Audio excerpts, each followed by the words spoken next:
I'm alive. I shouldn't be. He should not be alive. This is unfucking believable. From the heart of trucker America, my boy Reed Coverdale, host of The Naturalist Capitalist.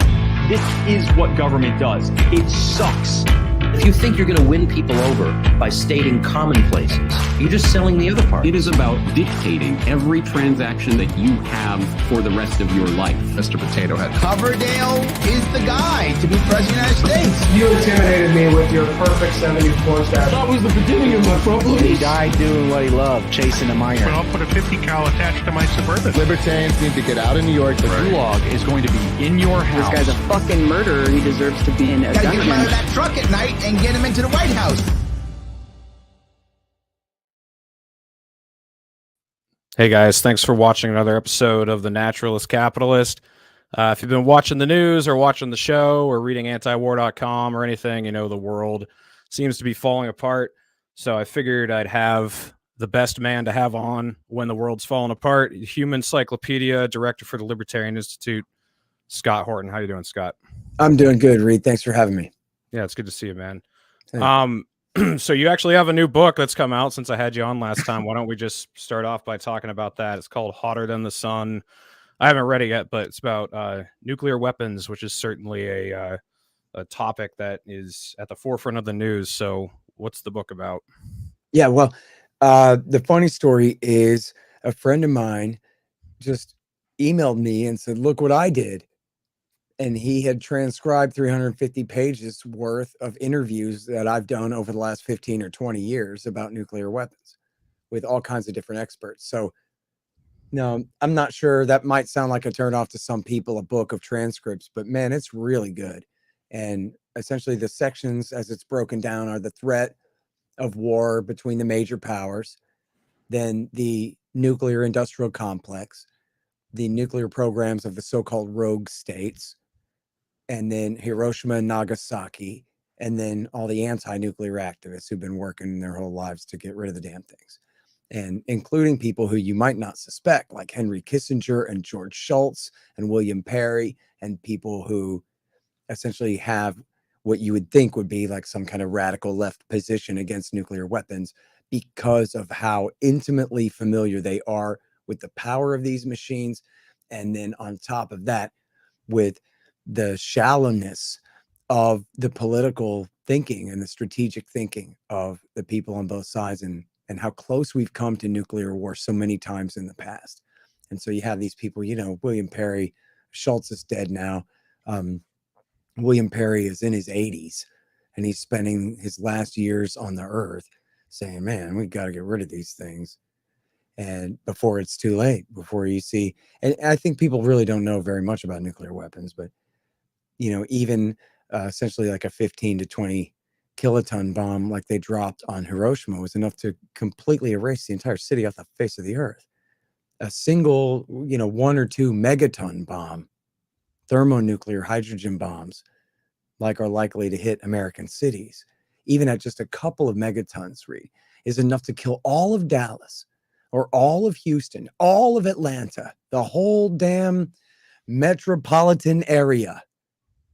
All of it, all in New York City, the 5 boroughs, dead from one H-bomb.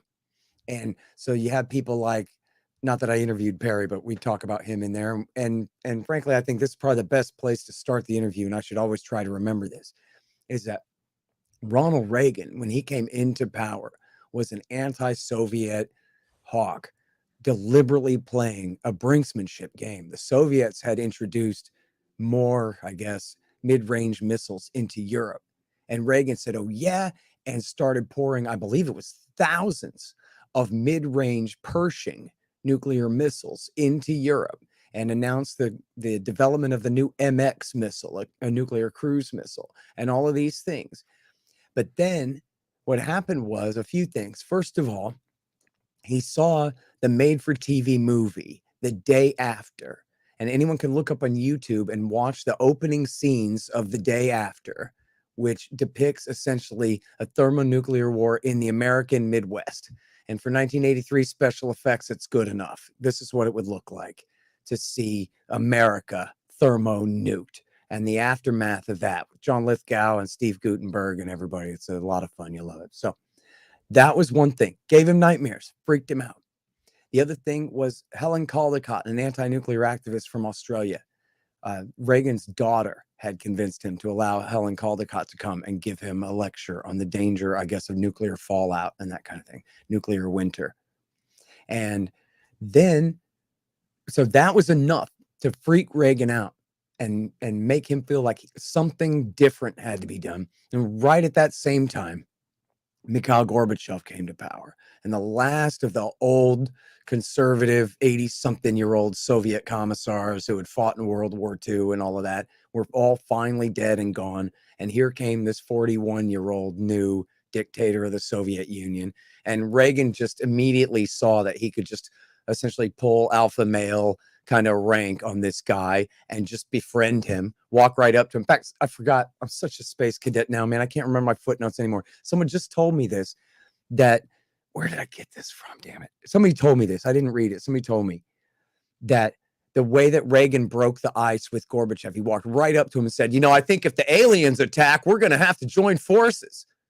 And Gorby was just like, what? And then, so that was it. And it was like, haha, now I'm the boss of our friendship. Let's walk inside and negotiate things. And just, they immediately kind of became buddies and built a rapport there. And in 1986, at Reykjavik, they almost struck a deal to abolish nuclear weapons from the face of the earth. And Ronald Reagan at that time, Mr. Conservative, Mr. Republican, Mr. Anti-Communist, just like only Nixon can go to China. Only Ronald Reagan could have possibly signed a deal to abolish nuclear weapons. The super patriot, right? The butcher of Nicaragua, right? But the deal was this: we would reduce our nuclear stockpile and they would reduce their, and this is still the Soviet Union. This is 2 years before the wall even came down. This is 86. And the Soviet Union didn't cease to exist until Christmas Day 91. So at the time that we're talking about here in 86, everybody presumed the Soviet Union was going to last to the new century, for all intents and purposes anyway. No one thought, oh, it's all unraveling right now, or no one in power thought that. But anyway, so the deal was, presuming that the evil commie USSR, still not Russia, but the USSR would be our partner in this. We're going to reduce our stockpiles all the way down to about 200 each. And that would give us parity with China, Britain, France, and Israel. At this time, you know, India and Pakistan didn't have nukes yet. North Korea didn't have nukes yet. And South Africa may have had a couple that they had developed with the Israelis. But anyway, but the point was, if the US and Soviet Union could reduce down to 200, then we would have a new round of negotiations in concert with all of our friends and allies and with China and with everybody, and try to agree. Let's see if we can cut them down to 100. And then let's see if we can cut them down to 50. And the ultimate goal would be, well, the immediate goal would be to get to a number of nuclear weapons where, even in the case of a worst case scenario nuclear war, we would avoid nuclear winter. Let's get below the nuclear winter number of atom bombs in the world here, where, you know, we're going to starve humanity to death. And then let's see if we can get rid of them all, based on goodwill and based on real security guarantees and based on, you know, expanded inspections regimes, so that everybody is happy that the other side is not cheating. And this is not, there were plans back in the day. People talked about, oh, give all the nukes to the UN and have a single monopoly on them in a world government. That's not what we're talking about here. That was not what Ronald Reagan was talking about. It was simply, as he would always put it on other issues, trust but verify. In other words, distrust, but be polite about it, right? And then you have your inspectors go in. And listen, the truth is that Reagan signed the INF Treaty in 87, and then Bush Sr. signed, I guess it was SALT 1 and 2 is what they were called, or maybe that was the original START 1 and START 2, that reduced nuclear stockpiles on both sides by the tens of thousands down to, you know, 4-digit numbers. Whereas before it had been, you know, 5 digits on each side, where, you know, something like 50,000, 40,000 nukes on each side, something like that. And that So lasted till 2019, right? The INF treaty. Trump got rid of yes, that. which Yep. then, yep, and that was Reagan's greatest achievement was the INF treaty. And what that did, that's the Intermediate Nuclear Forces Treaty. And that kept that, in other words, remember I said that Reagan had built up all those medium range missiles, the Pershings and the MX, then he traded them right away again. Oh, and Yep. this is the story. See, there's this horrible scumbag named Joe Cirincione, but he's got the scoop straight from George Shultz. And George Shultz was in the room, and it was Reagan, Shultz, who was Secretary of State, the translator, and Gorbachev. And that's it. They're in Reykjavik, Iceland. And Gorbachev says, let's just sign a deal and get rid of all of the mid-range nuclear missiles. And Reagan says, okay, sure. So that's his whole hand that he had built up. He says, let's trade it away. That's exactly why he had built it up in the first place. So he could get the Russians to get rid of theirs, and then we'll get rid of ours. He was perfectly happy to do that. He said, let's do that. Done. Then Gorbachev says, let's get rid of all of the nuclear missiles. In other words, all of the nuclear bombs, all of them. The strategic, I mean, that would include the plane airdropped and whatever. That's what he was talking about. Let's just abolish nuclear weapons from the planet, Mr. Reagan. And Reagan said to Shultz, can we do that? And Shultz said, yes, Mr. President, we can do it. Do it. Let's do it. And they started working on the deal. And then, of course, you could probably guess what happened was a bunch of hawks led by Richard Pearl, one of the major ringleaders who lied us into a war with Iraq 20 years ago, was then the Assistant Deputy Secretary of Defense for lying about crap in the Reagan administration. And he led kind of an internal putsch against this. And what they did was they manipulated Reagan's ignorance and emotions, essentially. They said, listen, you promised the American people you were going to build this Star Wars program to shoot down incoming missiles. And the Soviets were insisting that if we're going to abolish all the nukes, we got to also abolish all the anti-missile systems. And Reagan essentially stuck to his ridiculous promise. I mean, if I promised you, Reed, that I was going to put lasers in space to shoot down all the nuclear missiles, you could believe that just about as well as to believe that the Department of Defense was going to do that in the year 1986. And give me a break. The whole thing was a hoax. It's just a boondoggle. It always was. And by the way, if you just traded away all the nuclear missiles, then you don't need a missile defense system anyway, do you? You just need a sound verification system. You know, it's not like it's easy to spool up a brand new rocket program and weapons program where you had gotten rid of one before without getting caught, you know? But essentially they put it to Reagan like, oh, when, Mr. President, you'll be breaking your sworn promise to the American people that you promised them that you'll protect them. And he was like, oh, well, I can't ever do that. And so it was just because he was too dumb to think of it himself. And I don't know. I want to read George Shultz's memoirs on this or something. I don't know. Did the Secretary of State not argue that, Mr. Reagan, we don't need a missile shield if they don't have any damn missiles? That seems like a pretty good argument that, look, if we make this deal, then it's a sound deal. We can do it. But they didn't. That's how it fell apart, was that it would have included not just getting rid of the missiles, but it would have included getting rid of the missile defense systems. And, you know, part of the argument was, oh, but there's still North Korea and they could get missiles and this kind of thing. China could have a rogue program. Someone could cheat. We got to have.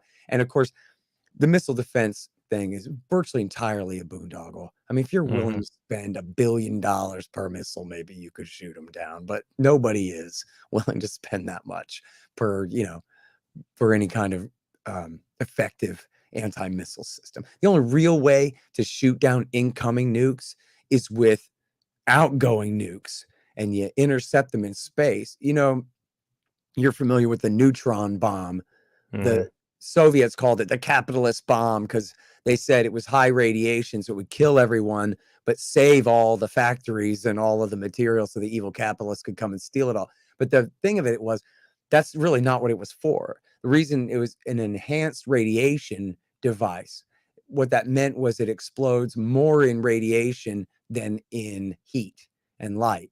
And so it's designed to be detonated in space to take out the electronics of and the avionics of the incoming nukes.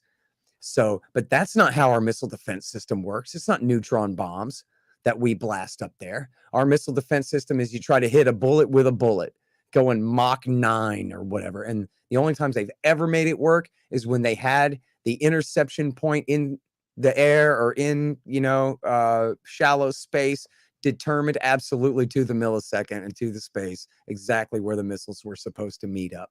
They've never pulled off a real test. So it's not even going to be like 10% effective from what you're describing. It might hit like one of them or something if they shot them all at us at once. I know a guy who's, a missileer. I really should interview him in depth about this, but essentially the idea is, they would have to be absolutely ready for it. They would have to know North Korea is about to launch a rocket. You've got 45 minutes to get everything set, and then you launch everything you have at their one missile and hope that you get the wow. But in any real surprise, they'd be caught with their pants down. And even then, that's probably doubtful that they would. And essentially, every time they've tested it, it's been a completely rigged test. Yeah, and that's opposite of how that's advertised, I feel like. I mean, maybe I'm not just aware enough, but I feel like most people think it's pretty effective. I don't know. But I mean, even the way they sell it is that it would only be effective against Iran or North Korea if they fired one or two. Not that Iran has a rocket that could hit America at all. Right. North Korea does. But it's still doubtful that they. In fact, I met another guy. I know two guys. Well, I met one guy and I know another guy. But the first guy I met who was an expert on this, the way he told it to me was, look, I can shoot down incoming missiles. The question is how much you're willing to pay per shot I take, because the technology that it takes to make this possible is just huge and expensive and development intensive. You know what I mean? It's the hugest kind of project to try to bite off. So if you're willing to spend, you're willing to write a blank check for them to spend on developing a system to try to take out incoming missiles, then maybe they can. But it sure is not going to be like a snap of a fingers deal. But anyway, so I like to lead with the Reagan thing. It's important to lead with the Reagan thing because he's a Republican. If only Nixon can shake hands with Mao Zedong, then I guess only Reagan can shake hands with Gorbachev. And it's just too damn bad that they swung and missed at that, because they really could have ended the Cold War, or not just ended the Cold War, which they did. They ended the Cold War, and they could have ended nuclear brinksmanship. And you know what? There's no reason to think, what the hell, Reed? Why should we presume that they could have ever got all the way down to zero? As I said, it was a phased plan anyway. But what if we got down, everybody's got 10 or 20? Yeah. France and Britain and America, Russia, China, Israel. Well, I got 10 or 20. Don't anybody attack us. Is that not way, way, way more than enough? Yeah. But we can destroy all of the important cities in Russia and China in one day, and vice versa. That's with one handful each. We should be fine. Ron Paul once said, we could defend this country with a couple of good submarines. And in fact, one America, I forgot all the exact numbers, man. I won't give you exact ones, but you take all the Polaris missiles on one American nuclear sub, and their multiple independently targetable reentry vehicles that they have. One American sub could cause nuclear winter, could destroy all of the nation of Russia and starve the planet to death. Just one American sub. That's, Ron Paul said, a couple of good submarines. One good submarine is enough to hold the whole world hostage. All of it. So all of the rest of this is just completely superfluous. It's just, if, and look, I mean, I'm not a hippie and a dreamer. Like, the reality is I can certainly sympathize with the position that no way, man, we got to hang on to 1 dozen at least forever for our security's sake, or some continent is going to rise out of the Pacific, I guess, with a brand new power on it that's capable of trying to take us on. I don't know where the hell that's supposed to come from. Maybe the dark side of Mars.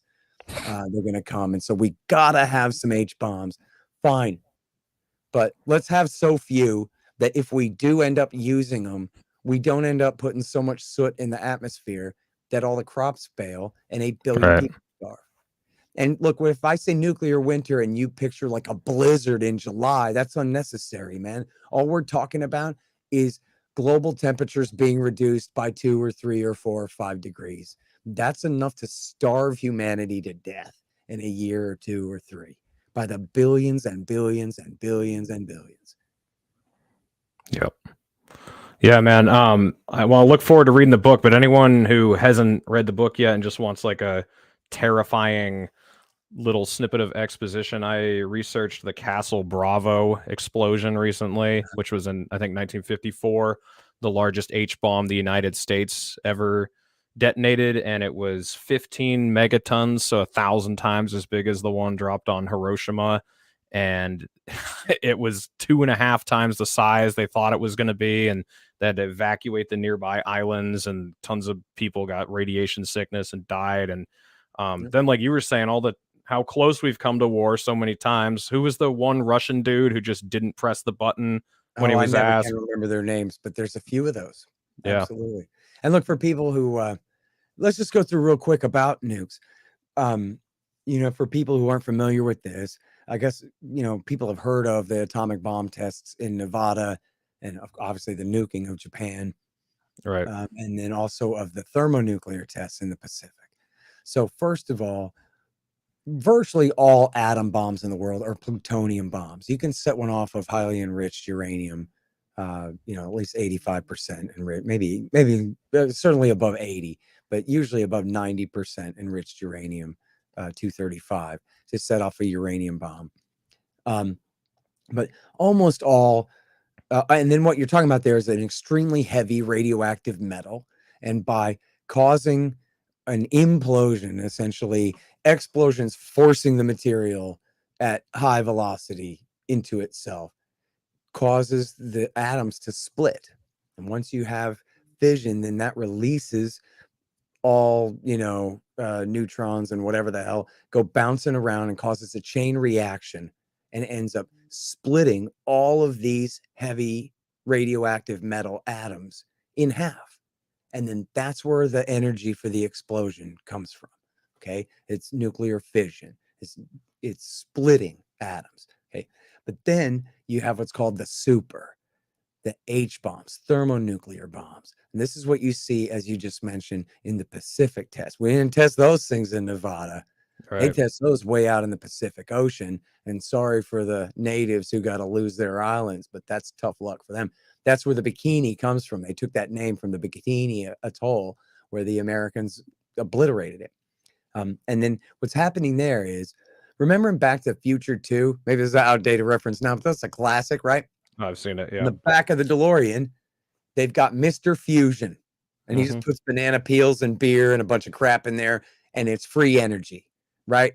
So what they're talking about there is taking atoms and combining them together and then getting this abundance of energy out of that. It's enough to power your flying car or even go back in time or whatever you want, okay? Well, we don't have that. That's fantasy from science fiction. That's cold fusion. And you've probably heard your whole life that there are scientists working hard on trying to figure out a way to achieve cold fusion, because that would be free energy forever for everyone, as much as you could possibly want, if you can find a way to fuse atoms together at room temperature. The problem is, in order to make it possible to fuse atoms together, you got to make it hotter than the sun. You need it to be in the tens of thousands of degrees Kelvin. Then, so what that means then is the plutonium bomb, like they used on Nagasaki, that is the blasting cap. That's the percussion cap for setting off a thermonuclear bomb. That atom bomb makes it hotter than the sun. Now that makes it possible for them to fuse hydrogen. Now we're not talking about heavy metals. Now we're talking about the lightest atoms of all, hydrogen, although they're isotopes of hydrogen, but still extremely light atoms. And now we are fusing these atoms together. And that's where you get into the megaton range or into the tens and hundreds of kilotons. And so people want to go and look on YouTube and see all the Pacific tests. You can see there's a lot of them. And in fact, not all of them are on YouTube, but if you just Google around on the different sites, search at .mil and .gov for nuclear tests, things like that.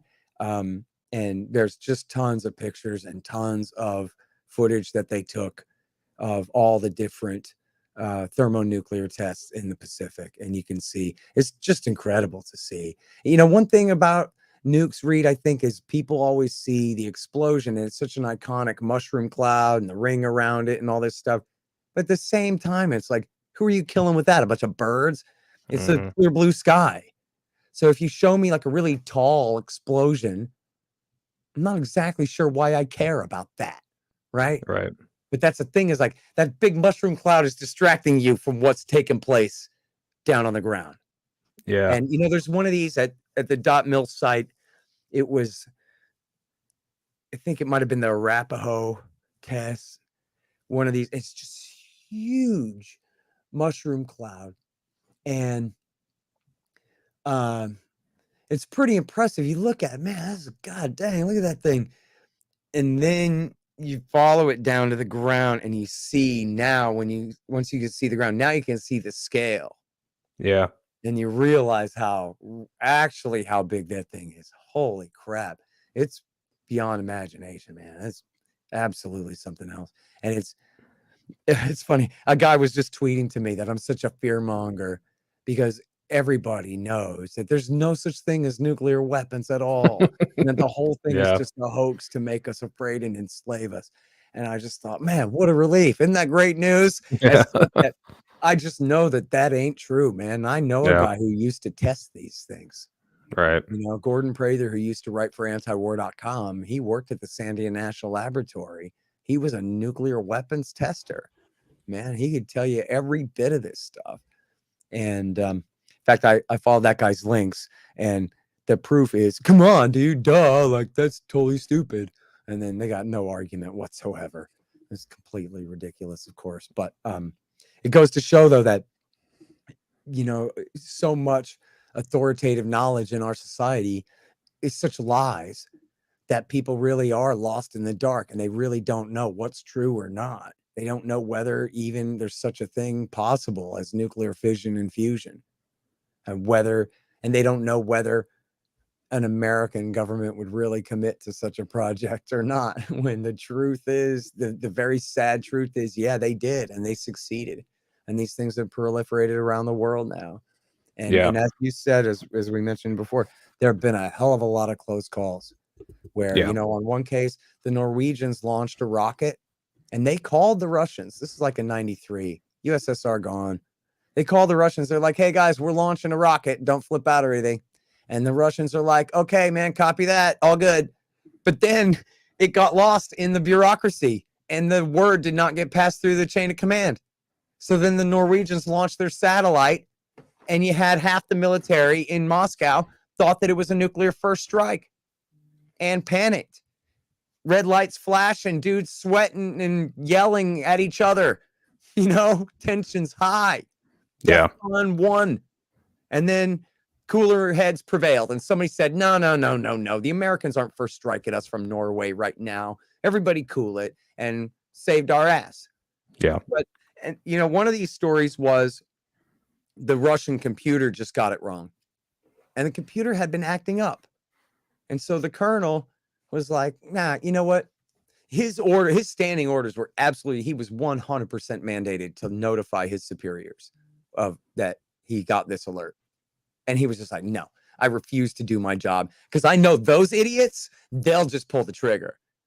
Yeah. They're not deep enough dudes to go, wait a minute, let's make sure the computer is right here. They're the kind of guys who, that's why they have that job, is once the light turns red for them, they go for it. And so this one guy disobeyed his orders and just said, no, I guess I'm going to sit here and see if I get nuked or not. And then he didn't. And then, the Americans one time thought that, as I read it, it was just like that scene out of Matthew Broderick War Games, where they show you inside the Cheyenne Mountain, and it's all the computer screens and all the Air Force colonels and whatever. And it's just in all the map. Here they come. H bombs coming over the poles. Holy crap! Here it is, ICBM day, end of the world, and everybody panics. They're like calling the president. Everybody's flipping out, and after like a lot of time, 15 minutes had passed or something before somebody figured out that no, dummy, the training card is in the wrong computer slot. Yeah, I'm an atheist. It's a government program. It's a government program to sit on these machines, thousands of these machines that can kill an entire metropolis at a time. Yeah. It's just crazy. Yeah, I'm an atheist like you, but when you hear these stories, it makes me second guess it sometimes. Like the fact that we you, baby Jesus, or whoever did that, up. you know, yeah. No kidding. I got a clip here. I think this is actually, you've probably seen this one, but this is a smaller bomb going off, but you have the ships on the ocean to kind of give it some scale. But they detonated this one, I think, 90 feet underwater. This was in 1946. But it just gives you an idea of how huge these things are. And I think it shows an aerial view. Bomb there. That's probably a plutonium implosion bomb. And just the let's see. Yeah, so right here we get an aerial view coming up too. But I mean, this is so they're 1,000 times as big now. But I mean, look at that scale. That's just insane. This is just 1 year after Hiroshima. But yeah, go check out I'm not the world's greatest expert on this, but I think it's fair to say that if you dropped a couple of megaton bomb on, say, Hollywood, that you would kill everybody from the ocean to downtown LA and down to Compton and up to the mountains. Yeah. The LA basin would be dead. Just maybe 1 or 2 megaton bombs dropped there. And you're talking about total decimation. Everything south of the valley down to Manhattan Beach or whatever. Yeah. So anyway, but we're now fighting a proxy war with Russia on their western border. Yeah, I was going to say on that positive note, let's get into how close we're getting to getting one of these things shot off. So, oh, by the way, and in the book, we go over Iraq and Iran and Israel and North Korea and India and Pakistan and all their, we do a bit on India and Pakistan too. So we have all the rogue states and all their nuclear programs and all that. And speaking of nuclear winter, the exercises show that even a limited nuclear war between India and Pakistan, if China and America and everybody else stayed out, would still lead to nuclear winter and the death of billions. Even just a limited, and I guess the Indians have H bombs. I don't know if the Pakistanis have H bombs yet, but it would, essentially what it is it's the forest fires and the city fires just burning uncontrolled. And then it's just that total amount of soot getting up into the stratosphere where it's above the clouds. It can't get rained out of the sky. It just takes years and years and years, maybe decades, to finally, just from gravity, filter back down. But of course, you got the winds and everything up there to keep it up there. And, we see this with the volcanoes. You have a huge volcano go off here or there, and you do have global cooling effects, and you do have this, that. But now we're talking 100 volcanoes going off at once. Right. And nobody putting the fire out. Right. Talking about all of Pakistan on fire. Okay, that'll block out the sun. Yeah. So speaking of all this, like you mentioned, we've got this proxy war going on with Russia.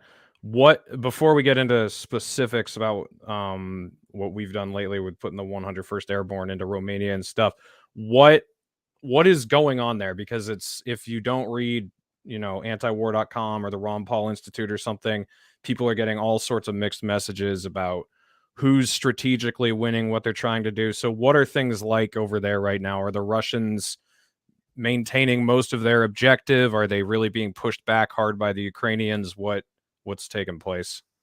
I think there's a lot of truth on all sides of those claims, frankly. The Russians, first of all, only sent in about 1/4 of their army. And they sent them in from, I think, 4 or 5 different directions. And that did not work that well. They, made major gains for a while. Quite importantly, they've seized essentially, I guess, all of the Donetsk Oblast, which is the southernmost. It's the Donbass in the far east, there is Donetsk and Luhansk. Luhansk is in the north, and again, we're talking the far east, but the northern one, and Donetsk is the southern one, and they've seized all of essentially greater Donetsk, including Mariupol, all the way to the Crimean Peninsula, secured those fresh water sources, and they've seized the city of Kherson, which is sort of like the New Orleans of the Dnieper River. It's the last major port city there on the southern Dnieper River. And there's been essentially, when you heard about in mid-September that the Ukrainians had made major gains against the Russians, what had happened was a two-pronged strategy, a feint type strategy. They started building up and attacking down in Kherson, which is again northwest of the Crimean Peninsula, there between Crimea and Odessa, on the southwestern part of Ukraine's coast now. Okay,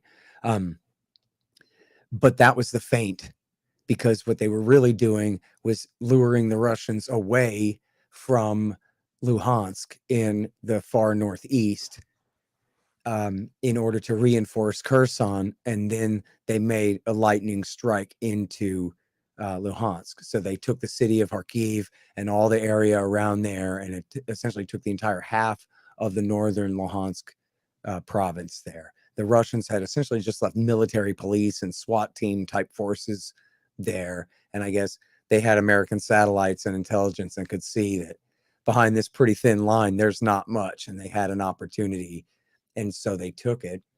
But then the reaction to that was Vladimir Putin called up 300,000 reserves, which means that all of the active duty army essentially is now available for duty in Ukraine, because the reserves are going to be filling their places everywhere else, say the border with China or Finland or wherever their usual stations are, right? So now they're building up this huge force. And Lieutenant Colonel Daniel L. Davis is one of the greatest experts on this. And he told me they're building up a massive force. We could see all their fuel resources and all of their armored resources that they're building up inside Russia now. And they're waiting for the ground to freeze.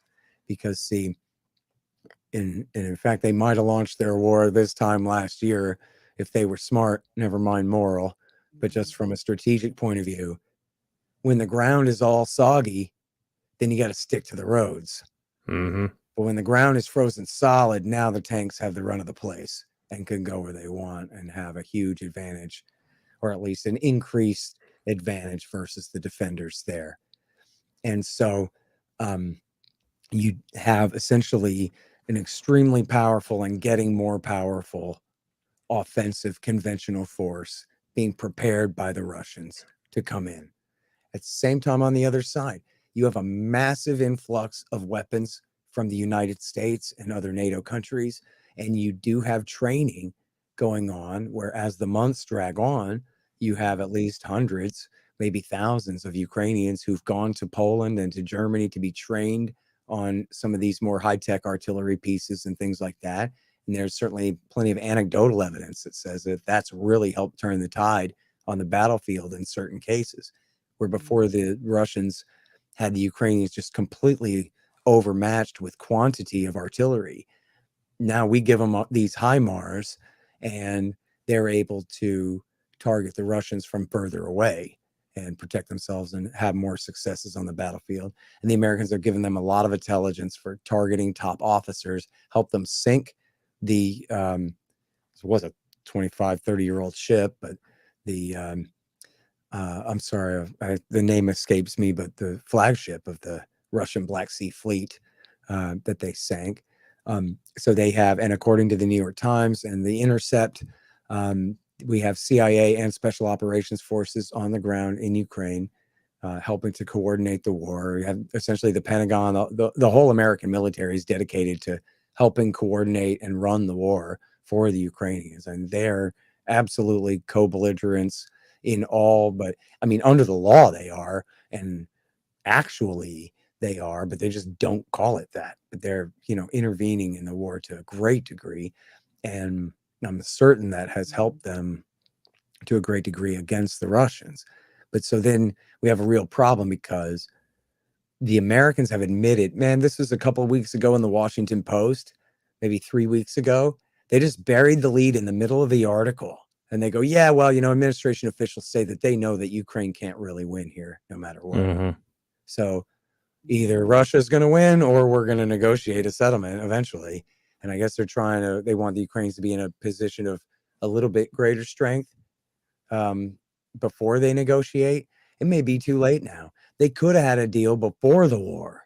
And they could have had a deal in April. The Americans told them not to enter it. And so they didn't. And so now it looks like they're losing not just the Donbass, but also Zaporozhye and Kherson regions permanently now, probably. And yet, see, the American declared policy is whatever it takes, as long as it takes to liberate all of Ukraine from Russian forces. They must suffer a total defeat and be completely driven out, and Crimea too. Yeah. Come on, man. What are you doing? When they know that they can't achieve that, they admit that they know that they cannot achieve that. And they know really that they don't care about Ukraine. This is essentially a side issue. Ukraine is a cudgel to whoop Russia with, is what it is. They don't have it invested for the people of Ukraine. They're not willing to put American soldiers on the ground to fight in this thing, as well they should not. But they don't pretend that Ukraine would be worth it. Now, look, if the Russians were rolling across Poland into Germany, America would fight. There's no question. In fact, I don't think there's any question. They probably would fight for Lithuania and Latvia and Estonia right now. They are NATO members. And I think that if Russia, hypothetically, were to attack the Baltics, I think Biden would dump the entire goddamn Marine Corps in there to try to drive them back out again. But to try to push that issue in Ukraine, when everybody told them all along, all of their own best, worst experts told them all along that the Russians just will not tolerate America bringing Ukraine into our military alliance like this. Could have given them neutrality and just left it at that, and it would have been fine. And so they know, they have known all along that this is of the absolute utmost importance to the Russians. The only country more important to Russia is Belarus, which America has also tried to overthrow in 2 different coups d'etats in 2021 and before that in 2005, and failed both times. But imagine how the Russians took that. In fact, Lyle Goldstein, who was formerly at the Naval War College, told me, I asked him, look, Putin could have done this anytime since 2014. So why now? And he says, I think it was the last coup attempt in Belarus. Right. They tried that in 21. They said, or maybe that was in 20. I'm sorry, man. That could have been under Trump still. But I think it was 20. Yeah. Yeah, it was the one where the husband was under arrest and they were trying to promote the wife for a little while and all that. Anyway, he said that was what it was. And that it wasn't just Putin. It was all of Moscow. The entire national security establishment in Russia said, that's it. We have got to draw a line here in Ukraine. The Americans are just relentless. They won't stop. They'll even try again to overthrow our friends in Belarus, and there's no way we're going to tolerate that. And so, again, I hope people understand when I'm talking about this.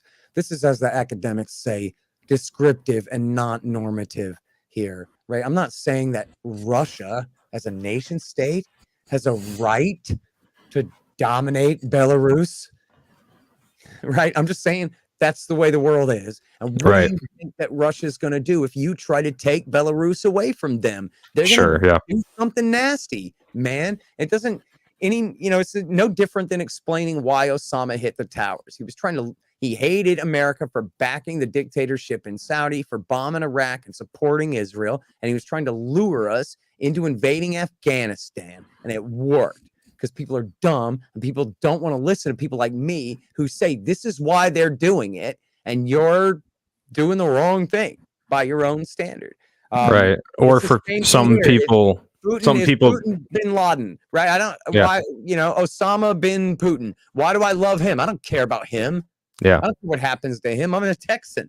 I'm not taking his side. I'm just telling you, Reed, if you go up and smack that guy, he's going to at least try to do one of his judo thingies on you, because that's how it works. Yeah. You know?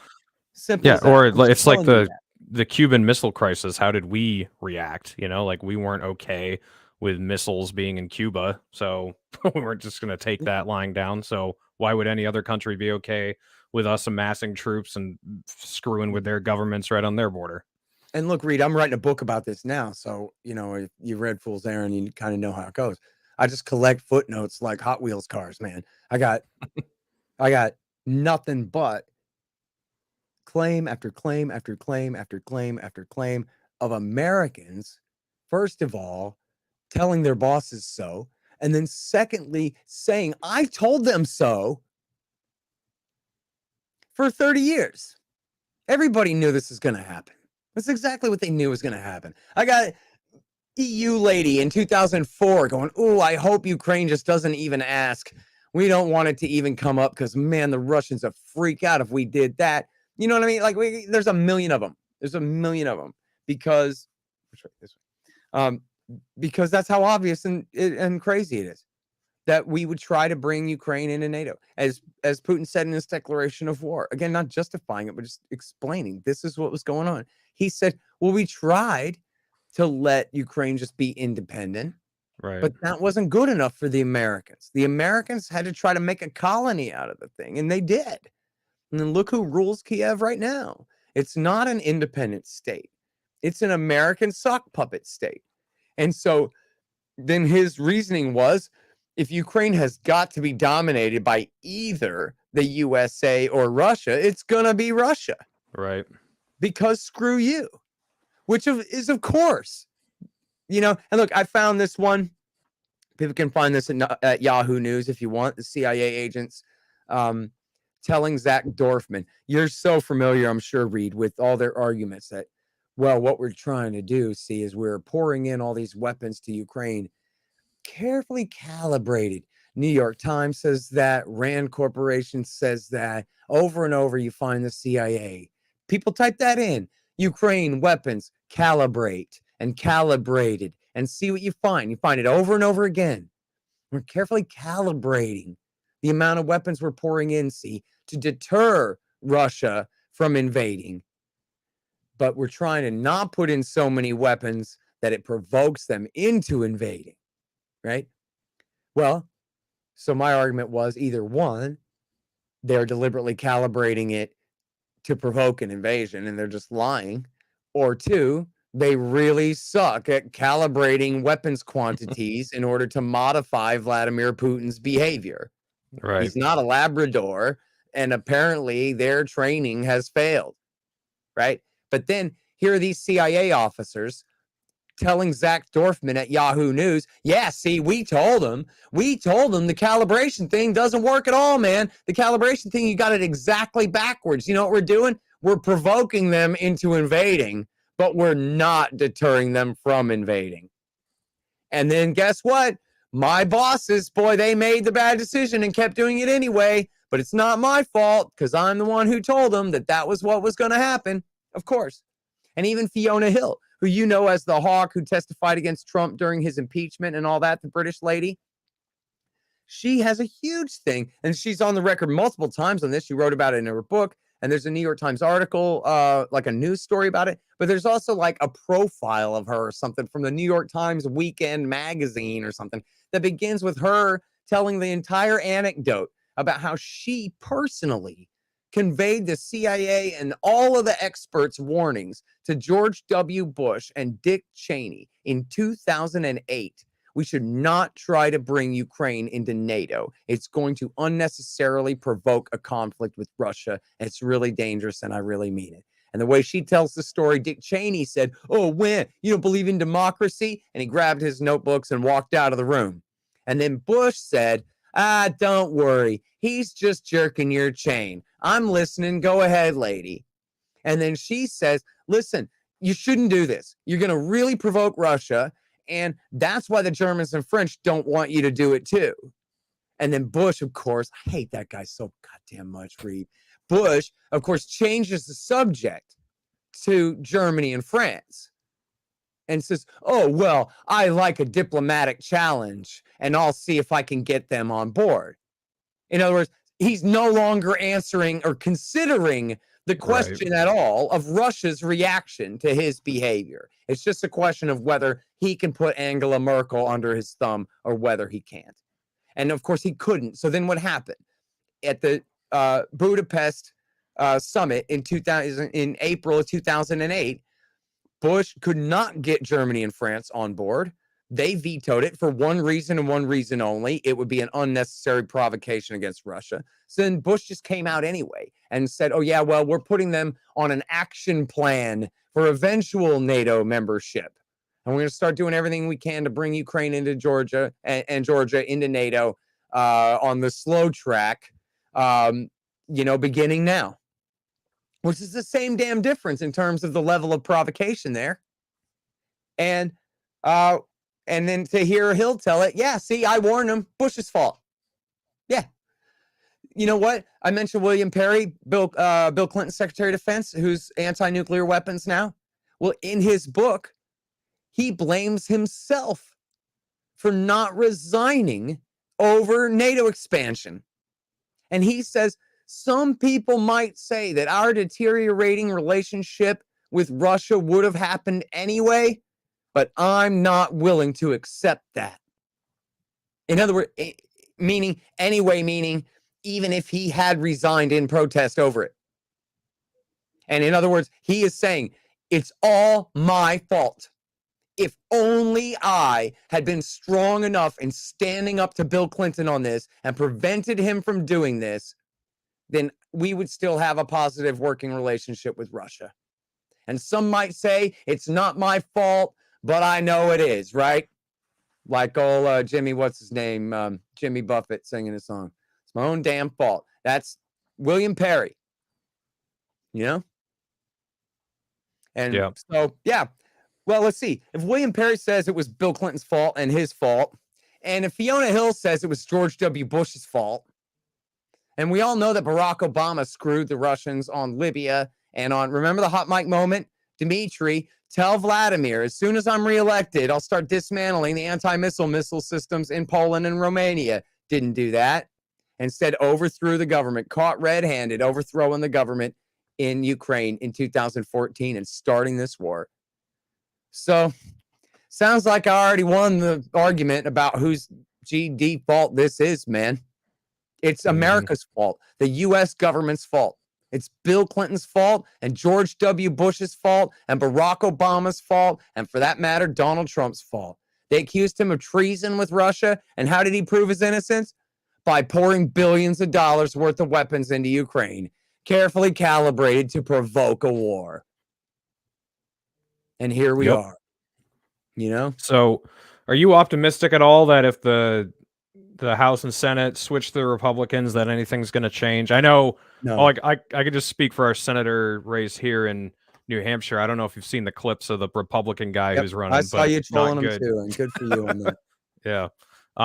But unfortunately, what I hear from a lot of the Republicans is the reason Putin invaded is because we weren't showing enough strength. And I try to meet them somewhere. So I'll be like, all right, well, strength would mean going and talking to Putin and trying to work something out, right? That's what you mean by strength. And they're like, well, yeah. And then Mike Pompeo, threatening to blow people up if they don't do what we want. And I'm just like, oh, no, guys, I try to tell people, I liked Donald Trump going and sitting down with Kim Jong-un. I like that he talked to Putin. And that's what's, I'm trying to tell him that's what's wrong with Biden, that he's not willing to negotiate anything. He's not willing to talk with any of these guys, but they still believe this peace through strength thing, and they can't shake it. I mean, look, I swear to God, you sound exactly like me complaining to Doug McGregor a minute ago. That's right. I mean, if you're a Republican, then the narrative is Democrats are all a bunch of women and all a bunch of weaklings. And everybody who's a tough guy and macho and heterosexual is a Republican and a war hawk. And so, and then the Democrats' narrative is, nuh-uh, look at how muscular our foreign policy is. Look at what tough guys we try to pretend to be. So we pale a little bit less in comparison to you alpha dogs over there in the GOP. And then that's it. And meanwhile, what you just said is the obvious narrative. Joe Biden is senile and reckless and insane and wasteful and unnecessarily provocative. How about let's be conservative and cautious about our relationship with Russia instead of being some world revolutionary on some ideological bent, trying to, look at how far our Kyiv is from Moscow, dude. It's 300 miles due south. This is 7,000 miles east of where you are, and you're about 1,000 miles. Well, you're at least 2,000 miles east from you. Yeah. Yeah. So listen, this is just, it couldn't possibly be right. I remember in 2008, I debated a neocon. It was right after the Georgia War, right before the election when Obama beat McCain. It was right after the Georgia War. And I'm talking about, he's going, oh yeah, no, we have this global Navy so we can help people when there's an earthquake and all this stuff. And I'm going, no, man, we have a Navy because America is the world empire. And those are our star destroyers. And when your planet gets out of line, we pull them into your orbit and let you know we can either do this the easy way or the hard way and all this and that and whatever.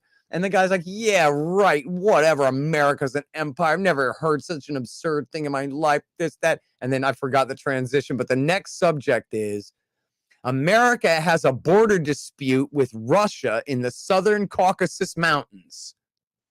Now, the neocon I was debating, Harvey Kushner, probably couldn't have found South Ossetia on a map. And here he's talking about how America owes it to the people of Georgia to help them reconquer South Ossetia, to keep it out of the hands of that grubby Russian empire, or them, them evil Russians. And I told him, I go, oh yeah, no, America's not a world empire, but we have a border dispute with Russia in the land between the Black Sea and the Caspian Sea on the far side of the planet from here. But oh no, that's the liberal rules-based world order. That has nothing to do with American violent domination by force of other people. The whole thing is just, you have to be willing to just lie right to your own self in the mirror to continue believing in this crap at this point. But anyway, back to your point though about the narratives there then. America first means you're a tough guy on China instead of Russia. Yeah, thanks a lot. You know what I mean? I hate Iran because that's what Israel wants. That's America first. And then truly the answer is, Reed, yes. I've seen this my whole life. And there are good right-wingers. And look, every time there's an election and people get let down and betrayed, they start coming more toward the libertarian way and start seeing through these things. But throughout the 1990s, man, it wasn't just Bill Clinton. It was the ATF, the FBI, the IRS, the bombing of Iraq and the Gulf War illness and all of these things, man. The anti-government right wing in America at that time was a thing. Even after Oklahoma bombing, they blamed it on every white guy with a gun did it, except the actual Nazis who did it. They all got away with it. But every other American on the right was indicted for that. But even then, it was this huge anti-government sentiment build up during that time. And then here comes Lewinsky. Oh, yeah. Guess what? You know what's really wrong with America? Bill Clinton is childish in his sexual antics. And all we need now is the adults in the form of George Bush Jr. The adults. Dick Cheney, who owes Halliburton a few $billion. And a bunch of Israeli spies, essentially, from the neoconservative movement. Yeah, these are the adults who are now going to take. And then what do, Reed? The anti-government right, who, man, if you had heard the panic attacks over Bill Clinton using the FBI and the IRS to investigate his enemies, you might have thought they wanted to abolish the IRS and the FBI. Oh, no. They're discontent at the ATF for getting all those Branch Davidians killed. Nah, ATF, we need them to collect taxes for us. That's the true conservative position. And then what happened was the American right, the Republican voters of America, they submitted their will to the worst people to hold power since at least Harry Truman. George W. Bush, the absolute incompetent, cross-eyed idiot, short-sighted, narrow-minded, cruel, spoiled, rotten little piece of shit.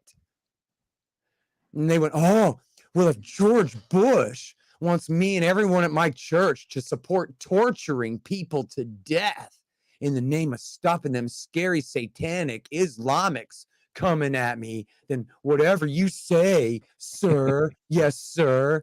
Mm-hmm. And it took them until the year 2016, Reed, 16, when Donald Trump told them, no, you stupid, we don't believe that anymore. And they went, oh, we don't believe that anymore. And you know, it's the same thing that happens to the liberals. Oh, they were so upset about Bush and his war in Iraq. Then it wasn't even Obama, Mr. Bright, Shiny Smile and the charming thing. It was just Nancy Pelosi. And the Democrats won the House in 2006. And that was enough to get every liberal to shut the hell up about the war for the rest of their lives. Mm-hmm. And then when Obama came, it was just like taking what they had ever said and burying it 6 feet under the ground. You know, and then Trump was so bad that the state itself, especially the national security state in the form of the FBI counterintelligence division and CIA, framed him for treason. Framed him for essentially the ultimate in anti-patriotism, serving Russia at America's expense. So then what did all the liberals do? They rallied around the national security state. They never heard of J. Edgar Hoover and COINTELPRO or any of that. Or if they had, they're probably rethinking it now and thinking COINTELPRO was probably a really good idea to go after the anti-war left. I mean, liberals have just been turned into absolute monsters through partisan politics, right? Mm-hmm.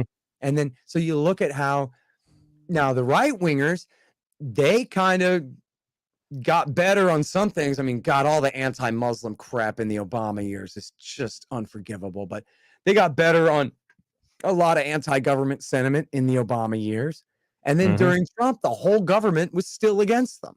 They weren't the dominant force in the country, even with their guy in the chair. And so they got even more radicalized against the FBI and the CIA and even the military then. Because they could see how the military was thwarting Donald Trump. See Joe Kent, who, you know, rails about how literally his wife was killed in Syria after Donald Trump ordered her out. And the military countermanded his orders and kept her there. Yep. Right? And then yet, if you go, oh no, the yellow peril, look at how red their flag is with the yellow stars and the dangerous words they say that you can't understand. I guess they're about to build 10,000 troop ships and cross the Pacific Ocean and invade and take California away from us. And if you're a right winger, forget all that stuff about being anti-government.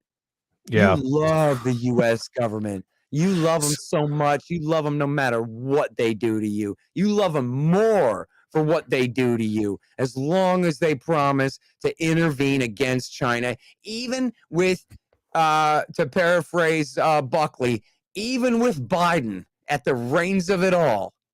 Yeah. You're willing to support a totalitarian government on our shores to protect you from, you know what? Israel told me for the 1,000th time in 25 years that I'm supposed to be afraid of the Ayatollah of Iran. Now, I can't think of a damn thing he's done to me since 1983, when Ronald Reagan sold him missiles a year after that. But Israel says at the end of 2022, I'm supposed to be upset with Iran. America first. I mean, Jerusalem decides for America first. Huh? Yeah. Scott, it's so funny that in this, it's frustrating as hell, man. It really is. It's so funny that you said Joe Kent, because I actually had his website pulled up ready to talk about the America First movement. But you know, if you read I'm trying to get him on the show now. I just told my guy today, see if you can get him on the show, because I heard him say some horrible things that made me mad, but I've heard him say some really good stuff. He's better than Baldock, I know that. But like, I really hope that there's potential there, because a guy like him could be such an important leader of the anti-war right in the government. But I see the headline there, so tell me the bad news. I guess you don't. I mean, if you don't want to trash him too much before he comes Go on for your it. show, No, but, go ahead, man. Truth is truth. so I mean, the last two sentences of his foreign policy sound okay. Like, to fortify our key alliances, we must not lead our allies on foolish nation-building endeavors, as we have done in Afghanistan for nearly 20 years, and we should only ask that our allies go to war when it's absolutely necessary. So, if you just saw those two sentences, looks great. But then you go back here, and he says, we must build a strong coalition of nations against the CCP's aggressive practices abroad and their genocide and human rights abuses against their own people. I will push to offensively use tariffs against Chinese imports and sanction China for its numerous human rights violations. I will push our diplomats to make alliances in the Pacific against the CCP. I strongly support President Trump's tariffs, barring of Chinese technology, and cracking down on the CCP's infiltration of the U.S. industry, their think tanks and universities. And then even like, I mean, I know right-wingers are going to suck on China, but here he says, I strongly support the historic accomplishments of the Abraham Accords in the Middle East. We must strengthen our NATO alliance and ensure that NATO shoulders its share of the security burden and does not support Russia by purchasing Russian oil and gas. Just in other words, yeah, Bill Clinton is gone. All hail George W. Bush. Yeah, in other words, like, doesn't mean anything at all. America first means nothing. Yeah, I mean, those last two sentences, he destroys everything he says in those last two sentences with these other two paragraphs. And this is what's crazy to me, is people can call themselves anti-war now and get away with all that bullshit. Like, people will be like, oh, you're against a war that happened or started 20 years ago. Good enough. And you're for escalating all the ones that are coming down the pipe. I just don't get it. But yeah, it's tragic. And frankly, it's cowardly, right?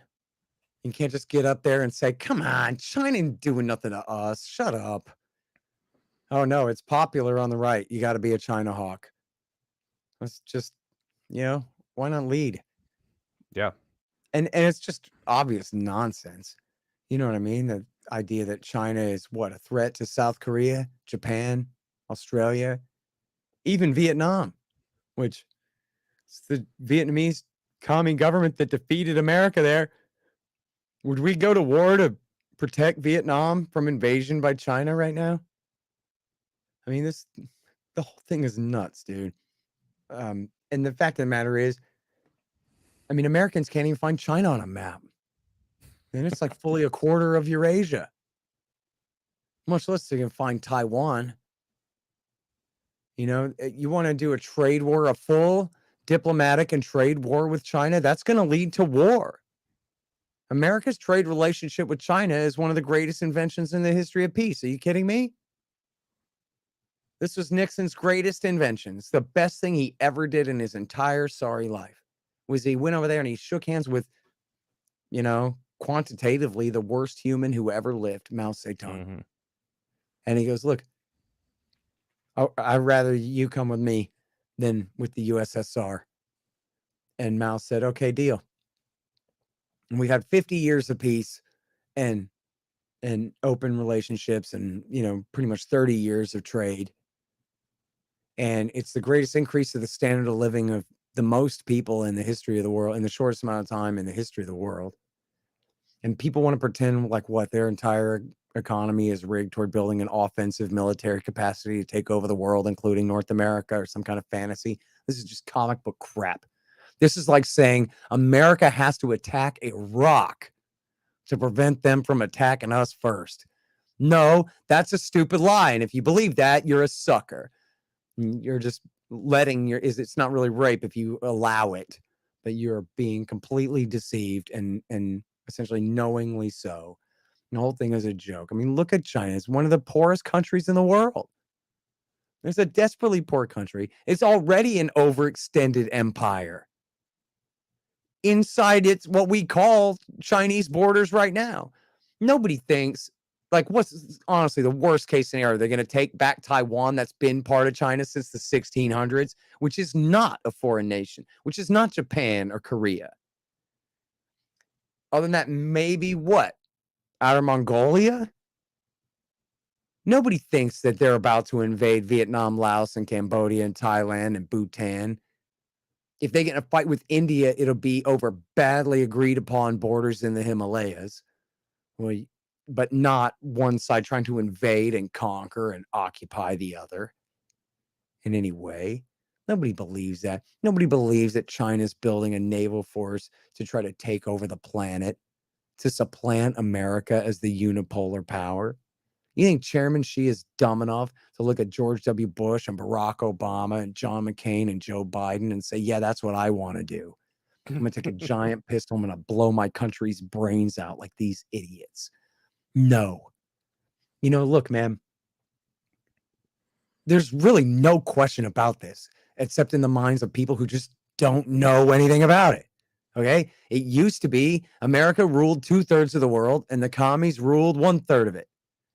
There were two superpowers, America and the Soviet Union, even though our economy is still far greater than theirs. And then the Soviet Union ceased to exist 30 years ago. And at that time, all the neocon hawks declared the unipolar moment. That's what Charles Krauthammer called it. Said our power is so much greater than the rest of the world right now that now's our chance to make the world the way that we want it.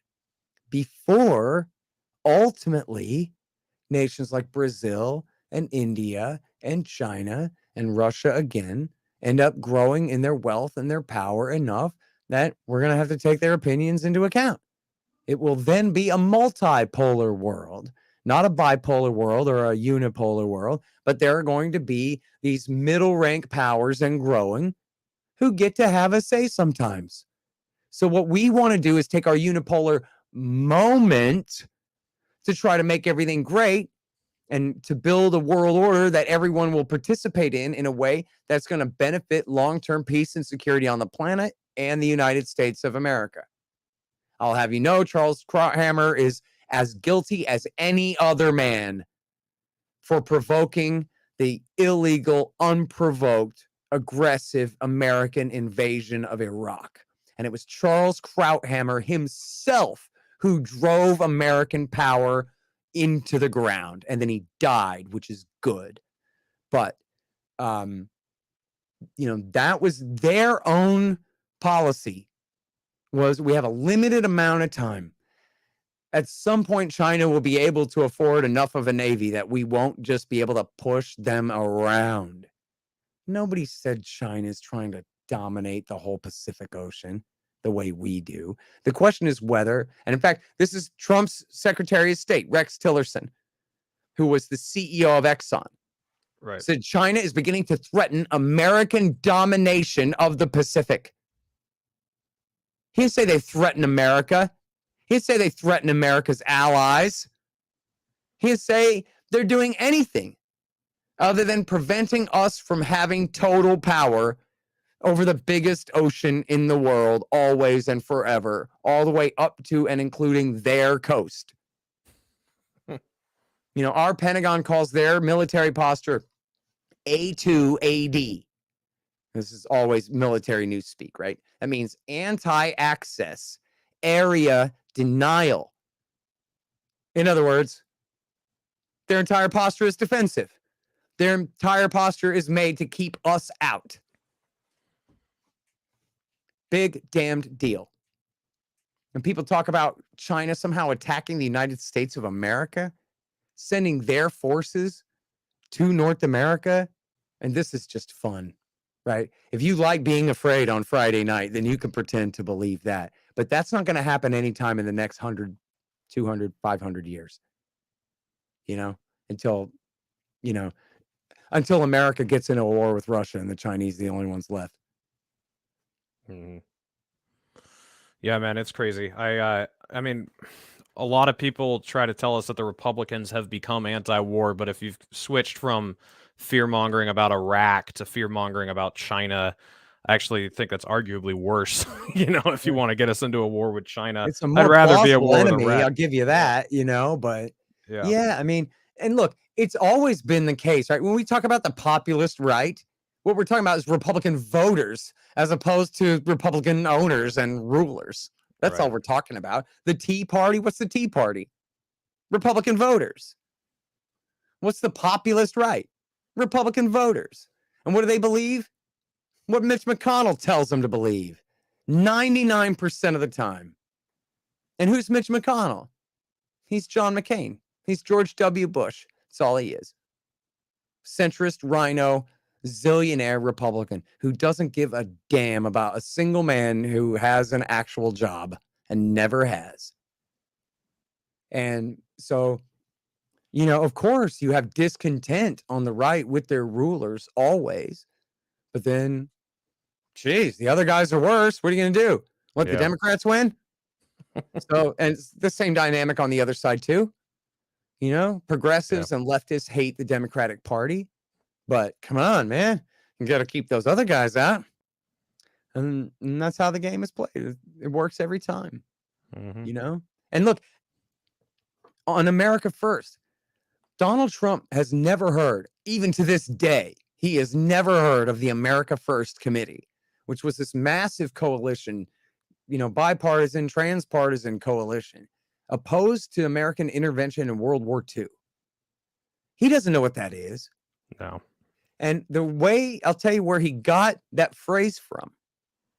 He was entrapped by the Israeli spy, probably, pretended journalist at the New York Times, David Sanger, the man who's lied 10,000 times that the Iranians are making nuclear weapons. Even though, hey, guess what? Joe Biden's nuclear posture review that came out last week admits that that's not true. They're not making nukes. They never have been. It says right there, David Sanger is a damn liar. But anyway, it doesn't say that. But anyway, Sanger was trying to entrap Donald Trump. And anyone can go back and read it at the New York Times and read the interview. Just type in David Sanger, Donald Trump, America First. And David Sanger says to Donald Trump, luring him into a trap.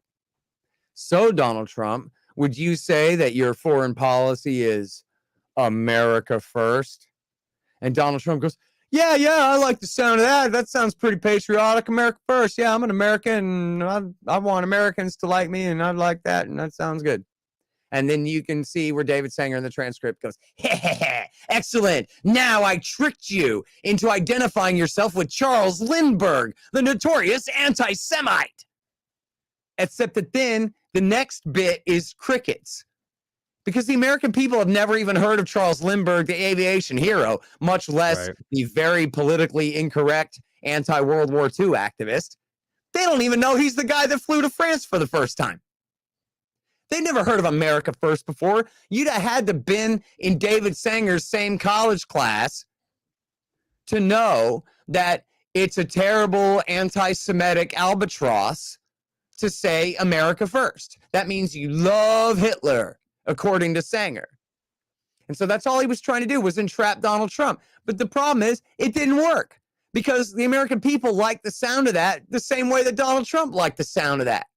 None of them knew that it had any connotations of Charles Lindbergh. And by the way, the America First Committee included classical liberals, and you know, John T. Flynn was from The Nation magazine. There's all kinds of great American patriots who are part of that. And the fact that Lindbergh said some anti-Semitic things from time to time does not change that fact. People should read Just Raimondo. They fought the good fight.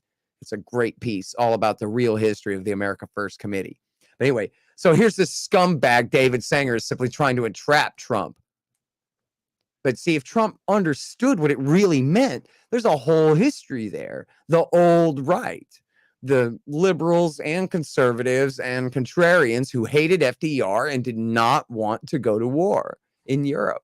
And these are, in many cases, the forebears, people like Albert J. Nock and John T. Flynn, and, you know, I think even Mencken and a lot of these guys who are the forebears of the modern libertarian movement. And so, but no, he never heard of that. It's just a couple of words in a slogan, something you put on a sign. And then, but so then that goes for all of his fans too.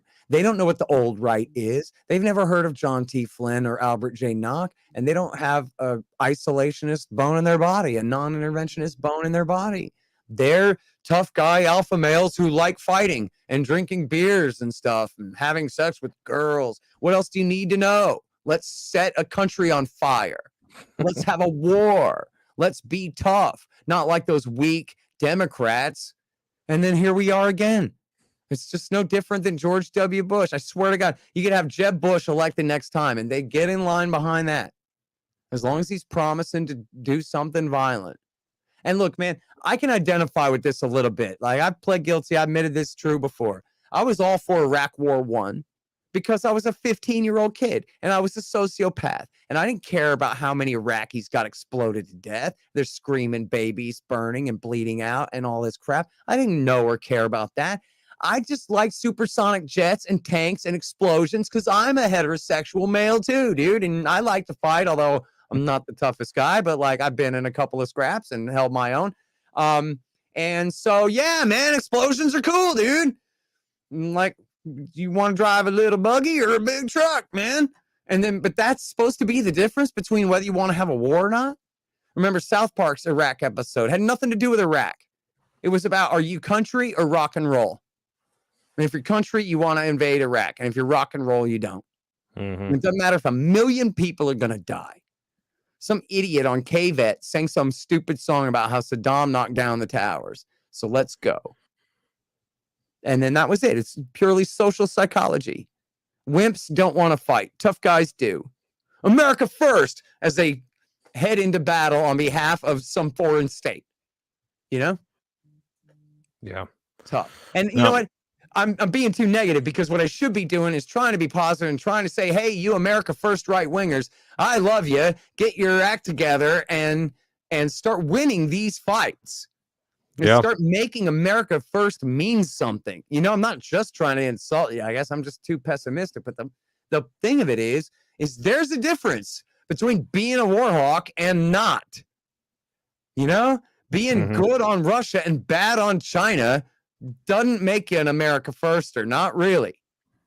Believing Israeli lies about Iran, for God's sake, don't make you an America firster. You know? And people who regurgitate lies about Iran that they got from Israel, that they peddled to you, those people aren't your friends. Those people, how could they be believable on any other thing? You know? Yeah. No, I'm with you, man. I mean, I got a lot of friends who were MAGA people and they watch this show now and like I don't know. I mean, if they're actually tough guys, then they should be able to hear the truth, right? You should be able to tell them the truth and tell them, hey, stop getting fooled, and it should work. Yeah, man. Look, 20 years ago, they really had people believing that we had to invade Iraq or else something terrible was going to happen to us. I mean, what a bunch of crap. You couldn't tell a lie more false than that Saddam Hussein's regime posed a threat to a single American anywhere on this planet. It's just a lie. And people who bought that then ought to really ask themselves now, what was it about the incentive structure in their social life that made them believe in that crap instead of knowing better and saying better and standing up against it? You know, look at when Obama wanted to invade Syria. The narrative came out from Breitbart and therefore to all of talk radio in America. We don't believe in this war. Barack Obama's a liar, and this war would benefit Al-Qaeda. And we don't want to fight a war on Al-Qaeda's side. Well, that was true. That was true. And they said, well, I don't want to believe in that then. Well, the Iraq war benefited Al-Qaeda as much as the Syria war did. In fact, it was George W. Bush gave Al-Qaeda Western Iraq, and then Obama gave them Eastern Syria and made it the caliphate. 50-50 split. They're both absolutely as guilty. Although that's not really true because as horrible as Iraq War II was, Obama deliberately took the side of Al-Qaeda in Syria, whereas George Bush is just the dumbest piece of crap ever to sit in that chair and fought a war for his Iranian enemies that pushed the Sunni population of Iraq into the arms of his Al-Qaeda enemies. So, yeah, great job, W there. But no, Obama, he knew exactly what he was doing. In fact, I urge people to look up Ben Swann's interview of Barack Obama from, I'm certain it's early 2012. Yeah, it's you know what I'm talking about? Yeah, I got to interview Ben Swan out of Freedom Fest, and I was asking him about that. It's an amazing clip. Yeah. Yeah, no, it's a great clip. So Ben Swan says, listen, man, you're attacking Al-Qaeda in Pakistan and in Yemen right now, right? And he's like, yep. And he goes, so that's kind of strange because how come you're backing Al-Qaeda in Syria? And Obama goes, well, Ben Swan, I share those concerns. Yeah. And it's true that there are a lot of guys on our same side who are not good guys and who we don't want to win. And that's why we're being so very, very careful about the aid that we're putting in. And that's why we're not giving them lethal aid, but only non-lethal aid. In other words, he's just outright confessing to high treason. Mm-hmm. I mean, so all you had to do was get called out once. And he's like, I am guilty of providing arms to suicide bombers sworn loyal to Ayman al-Zawahiri, the butcher, New York City. Take me away, Swan. That was Obama's answer. I belong in the darkest dungeon. Thank you very much. Quote unquote. People can go look that up themselves. Yeah, it's man, if Swan had just poked him, what else would he have confessed to, It's hilarious too, because I think like 4 days before that, he had interviewed Romney and just grilled the shit out of him. So one of Obama's staffers just saw that and was like, "Oh, this guy must be on our side. So let's hook up an interview with Obama." And then That's funny. I didn't know that part of it. That's great. Yeah. Yep. Yeah. Well, hey man, thanks for. He cussed that whole thing of like local newsman who like you would think he could get an interview. You know what I mean? He like, and he was at a local news station there, but he carries himself very much like a local newsman too. So it was. I'm sure that Obama was not expecting that question, I'm sorry. You were cutting me off here, man. Go ahead. No. Yeah. I mean, his aides, I'm sure they were like, oh, man, Barack, this is going to be the easiest interview of your life. This guy was just grilling your opponent. And but yeah, man, thanks for coming on. And I want everyone to check out antiwar.com, Libertarian Institute, his YouTube channel and his Twitter are all linked in the description. So go follow him at all those places. And I've got his website where you can buy his books linked. And the so audiobooks too. Audiobooks. If you're a truck driver like me, that's what you want. Absolutely. It's easy to breeze through it. You got anything coming up that you want to advertise? Yeah, I'm doing stand-up comedy Saturday here in Austin with Robbie the Fire. If you have any Austinites in your audience, go to the Fire Ticks, T-I-X, thefiretix.com. And that's going to be, I'm either going to be funny or it's going to be funny watching me not be funny. So one of the two of those things. And then otherwise, I don't have any events really for the rest of the year. I'm working hard on the book. If you go look at my Twitter account, I tweeted out the rough draft, the first rough draft of the cover art of the book that I'm working on with Martyr Made, the great podcaster Daryl Cooper, Martyr Made. It's called Provoked, America's Role in the Russia-Ukraine War, and that'll be coming out sometime next year. All right, look forward to reading that one too. It's going to be a while still. All right, man. Well, thanks for joining the show. We'll get you back on soon. Hopefully things don't get too much crazier, but I'm sure they will. We can always count on these guys to make things worse instead of better. Right. And yeah, anyone who's listening, yeah, of course, anyone who's listening in New Hampshire, we're doing a sine wave for Jeremy Kauffman on Saturday at Murphy's Tap Room, I think from 10 to 2 or something like that. But we got an event on the Facebook page, so come wave signs with us. Both of the other options suck. If you watch the debate the other night, they were arguing over who wanted to stay in Afghanistan longer and who was tougher on Russia and all this shit. So don't vote for either of those guys. Come help us out with the Kauffman campaign, and we'll catch you guys on the next episode.